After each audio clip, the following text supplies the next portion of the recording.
Okay, so in the break, Sabrina brought up, she was talking about the film she's going to be directing. This is perfect. This is a Sorry. No, it's all right. So she was saying that she wants there to be sort of flowing costume and the light to be cast and the lightning to catch in the battle. And she was talking about the fact that she has these sort of little film lights, little movie lights. Most of those little video lights or film lights are really meant as a soft source just to light a subject in the face, right? They're just meant to fill it out and need sort of selective visibility if you're shooting, right? So that it's bright on the person, fades away.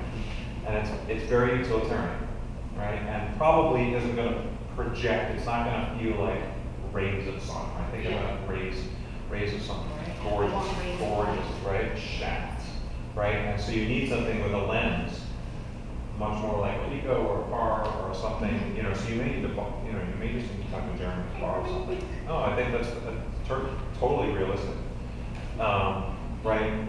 And so this is exactly it. She's like, I want it to look natural. I want it to look like natural sun. I said, well, what are you going to do? You're going to stand there all day and wait until, right?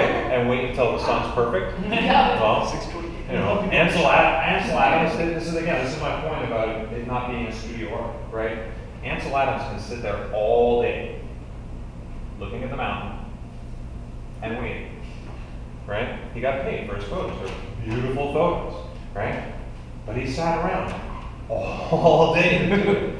We don't have that kind of time. There's an opening night, right? I'm sure there's a deadline on when you need to get your thesis, right? So there is an absolute definitive time. So you need to fake it, right? Is what you're doing. It's what we're doing on stage, making it look like dappled light through trees, right? And you need to fake it. You need to fake it in time, right? So you need to understand light to be able to make the right choice. And I didn't know that at all, right? Like my first experience with lighting my own show was in high school, where we had a space about this big. We had the very, very cool advantage of having what's called an Eisenhower grid. It's basically aircraft cable, right? Aluminum cable in 1 inch, like 1 inch apart from one another, running north and south, 1 inch apart from running east to west. So you had a grid, right? Well, guess what? You could walk it. So I could walk the entire catwalk. So it was the whole theater, above the theater was a catwalk, right? But it wasn't steel. It was just this grid. It was a little, spongy, right? And what was awesome about it is I could plug a light in with a 100-foot cable on it and walk around and point it at the set And see where you want. and put some color in it and go, ugh. Walk back over here and point it at a person or a mannequin that I had, I just gave myself all the time in the world to figure it out. And it's much like what I'm talking about with this idea of like taking pictures or like I used that experience as what I would call a light lab, right? Where it was just like, I've got a pile of color, I've got part hands, which are a soft light, and I've got Legos, which are a hard light, right? And I'm gonna go in this, the part hand is kind of in the middle between the hard and soft, and the Fresnel is your very soft, right? And I would walk around, look at what it did, and what was cool about that grid is because it was such a tight wire, you could actually, the lights hung above the grid and shot through the cable, and you didn't even notice. Like there was no shadow created, right? And so the Fresnels were shooting this straight down to create a blue wash over the whole place. I didn't even have to hang them on it. I just sat them on the grid, and I would put another one 10 feet away. Sat it on the grid. It was a really great educational, right? Because I was let loose with all the gear, and I was just like playing around. And I just made, just created my first show. From that I was like, oh, there's obviously like a system, right? There's a rhyme and reason to this. So this goes back to the figure out what it is you're looking for. Don't sort of shoehorn yourself into, well, I have these lights. Don't, like, figure out what it is you want it to be, and then experiment and figure out how to get there. And ask everybody, and try other things, right? But I think there's a really good point, is that we can't sit around all day waiting for the situation to be exactly correct. We have to control the environment. We have to make the emotion. We have to do it with physical tools. And there's ones that are going to do it better than others. I think you'll find those little, like I was saying, those little light panels that are for your face, it just kind of glows. Yeah. Right? It doesn't project. Yeah. Right? It's very, very, very different effect. Again, I'll give you sort of a practical scenario of like I was talking about the US Open, just the most recent, most fun thing that I did. And I've been doing it for like 6 or 7 years now. They're just like the most appreciative client, right? They're like, oh, you look so great.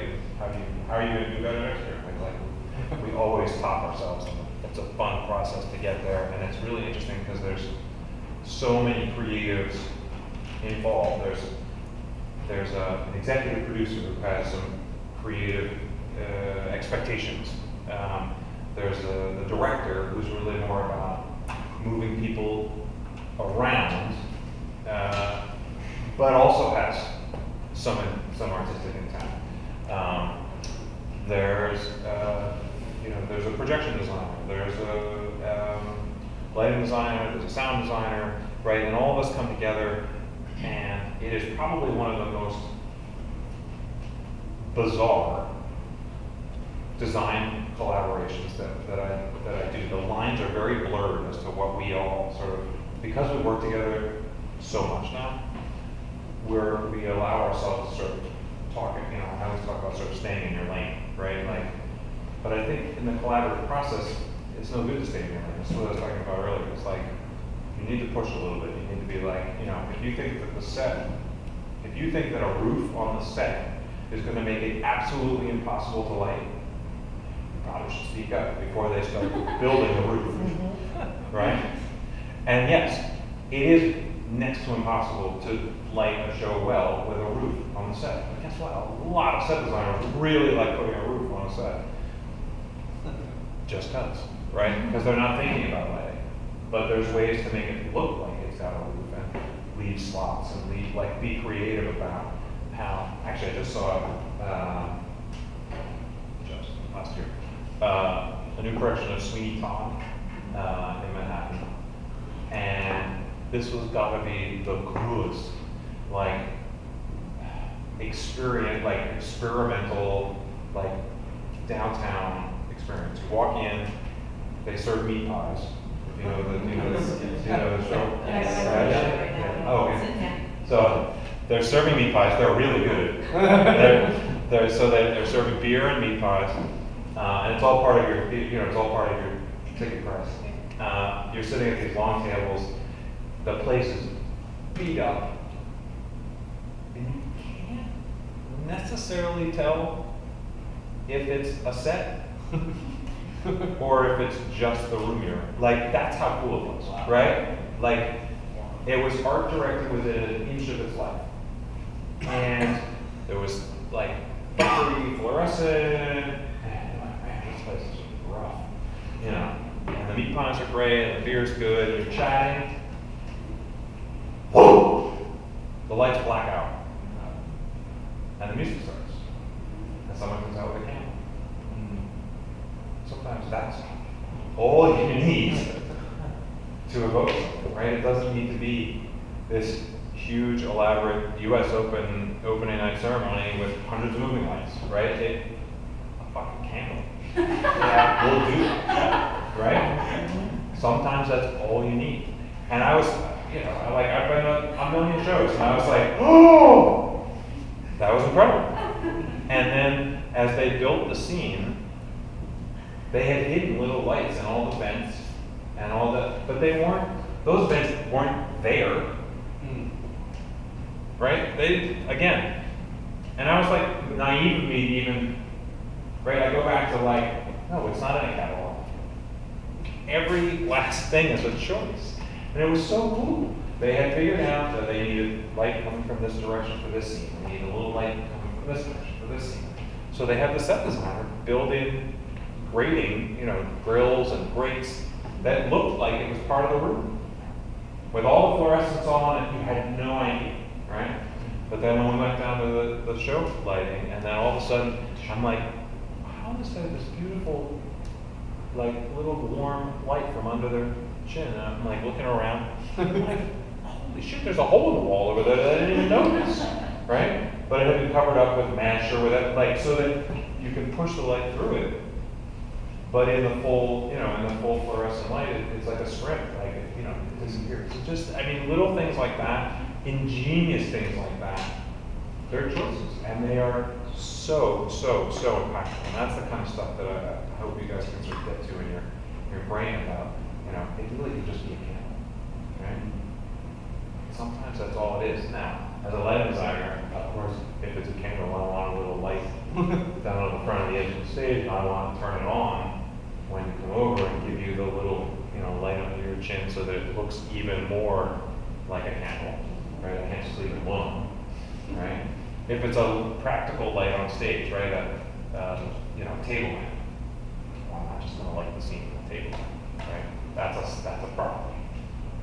When they click it, a whole bunch of other lights are actually coming on overhead and creating the scene. Again, it's an illusion, right? It's this idea of where do you want to be, what's the setting. You need to make it feel as natural as possible. But you'll find if you sit someone next to a table lamp and it's over here, and you are all over here, what's lighting their face? Nothing's lighting their face. Maybe that's okay. And maybe that's what you're looking for, and therefore you do a little diagonal backlight to reinforce the source of the light, right, of the table lamp, purposely.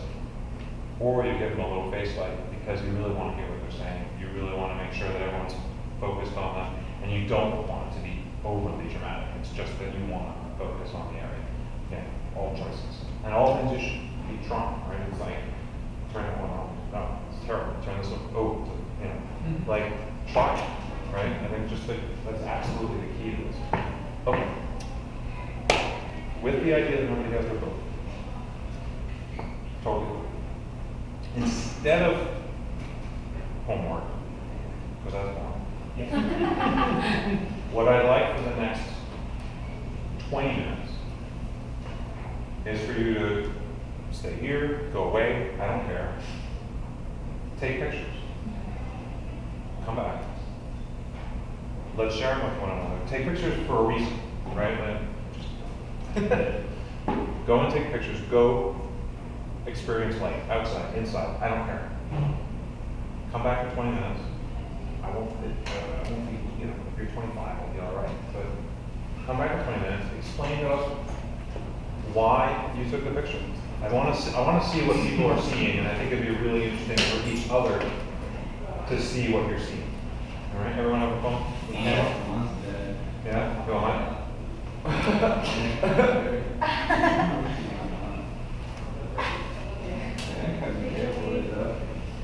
Just don't answer the phone. Absolutely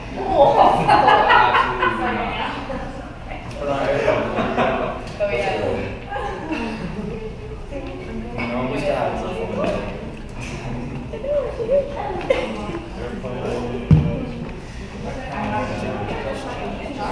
You know, the only one oh, I hear it doesn't matter. 001, 002 is the. No kidding. Thank you very much. No, that's awesome. That's awesome. Doesn't matter. Yeah. I can't imagine it's, I mean, look, you'll make different choices than other people will. That's awesome. But that's your own, it'll be right? That's your own input to it. Exactly. That's cool. It'll be cool. But that way, when you ask me why I colored the That's side awesome. ocean purple, Yeah. Okay, switch it. Yeah. Oh, that's a good idea.